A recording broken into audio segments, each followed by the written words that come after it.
आकार भारत के भूभाग का कुल क्षेत्रफल लगभग 32.8 लाख वर्ग किलोमीटर है। भारत का क्षेत्रफल विश्व के कुल भौगोलिक क्षेत्रफल का 2.4% है। चित्र 1.2 से स्पष्ट है कि भारत विश्व का 7वां बड़ा देश। यहाँ पूरे विश्व में देशों की स्थिति को बताया गया है। तो पूरे विश्व में जो सबसे बड़ा देश है वो है रूस। रूस के बाद दूसरे नंबर पे है कनाडा। कनाडा के बाद है संयुक्त राज्य अमेरिका। फिर इसके बाद है चौथे नंबर पर चाइना या चीन। फिर 5वें नंबर पे है ब्राजील। 6ठे पर है ऑस्ट्रेलिया और 7वें पर है भारत। यानी कि पूरे विश्व में जो भारत है वो 7वें नंबर पर है क्षेत्रफल की दृष्टि से।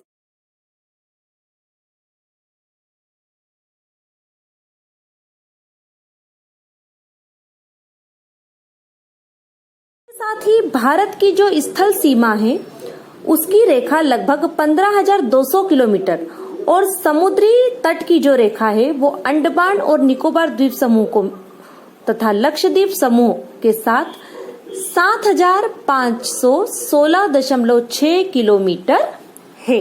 यहाँ जो आप उत्तर से लेकर दक्षिण तक और पश्चिम से लेकर पूरब तक का जो ये वाला रंग देख रहे हैं या इस क्षेत्रफल देख रहे हैं भूभाग का, ये है 15,200 किलोमीटर।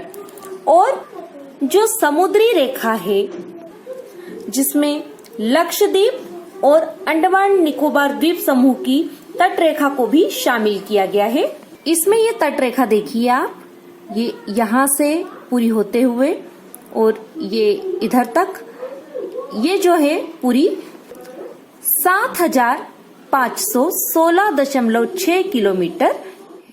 भारत के उत्तर पश्चिम, उत्तर तथा उत्तर पूर्वी सीमा पर नवीन वलित पर्वत यानी कि हिमालय पर्वत है।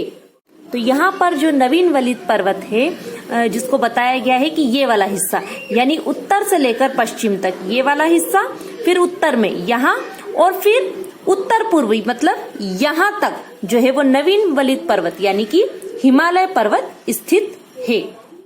इसके दक्षिण का भूभाग उत्तर में चौड़ा है और 22 अंश उत्तरी अक्षांश से हिंद महासागर की ओर सकरा होता गया है। इसके पश्चिम में अरब सागर तथा पूरब में बंगाल की खाड़ी स्थित है। तो हम यहाँ देख रहे हैं कि यहाँ पूरब में बंगाल की खाड़ी है और पश्चिम में अरब सागर है। यहाँ देखिए, यहाँ बताया गया है 20 अक्ष, तो इससे थोड़ा 20 और ये दिया हुआ है 24, तो ये 20 और 24 के बीच में अगर थोड़ा सा ऊपर की ओर जाएंगे तो यहाँ आएगा 22। तो ये जो है 22 अक्ष, यहाँ से सीधी रेखा मिलाइए तो आप देखेंगे कि यहाँ से हिंद महासागर की ओर आते हुए भारत का जो नक्शा है वो कैसा होता गया है, सकरा होता गया है। यानी कि ये हिंद महासागर की ओर आते हुए ये रहा हिंद महासागर, तो नीचे की ओर ये हिंद महासागर है, तो इस तरफ आते हुए ये आप देखिए इसका जो क्षेत्रफल है या जो भूभाग है वो सकरा होता हुआ। चित्र 1.3 में देखिए कि अक्षांश और देशांतर का विस्तार लगभग 30 अंश है, परंतु फिर भी पूरब पश्चिम का विस्तार उत्तर दक्षिण के विस्तार की अपेक्षा कम प्रतीत होता है।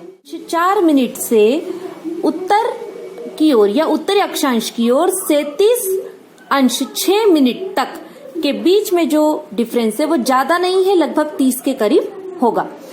उसी के साथ यहाँ 68 अंश 7 मिनट से लेकर इस तरफ पूरब की ओर जब जाएंगे तो पूर्वी देशांतर तक 97 अंश 25 मिनट तक का जो डिफरेंस है वो भी करीब करीब 30 होगा। तो इस प्रकार से अक्षांश और देशांतर तक का जो ये विस्तार है वो लगभग 30 होगा। और यहाँ पश्चिम से पूरब तक की जो दूरी थी वो 2,933 किलोमीटर थी, जबकि दक्षिण से लेकर उत्तर तक की जो दूरी नापी गई थी वो थी 3,214 किलोमीटर।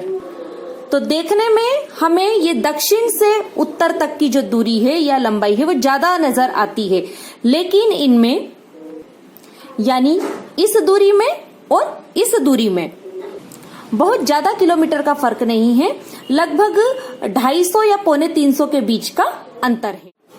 गुजरात से अरुणाचल प्रदेश के स्थानीय समय में 2 घंटे का अंतर है, अतः 82°30 पूर्व देशांतर रेखा को भारत की मानक यामोत्तर माना गया है।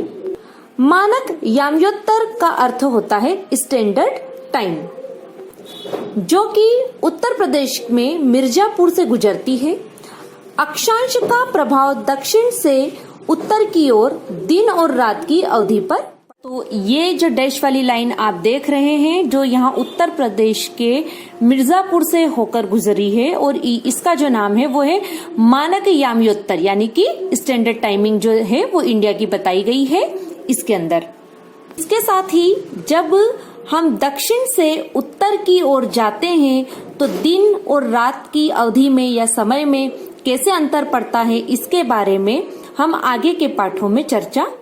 इसी के साथ क्या आप जानते हैं कि भारतीय संघ राज्य का सबसे दक्षिणी बिंदु, जिसे इंदिरा पॉइंट कहा जाता था, सन 2004 में सुनामी लहरों के कारण समुद्र में जलमग्न।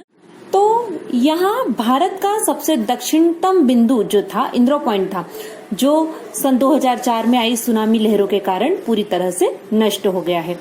तो आज हमने इस वीडियो में इस नक्शे के माध्यम से पूरे भारत की स्थिति और आकार को अच्छी तरह से समझा।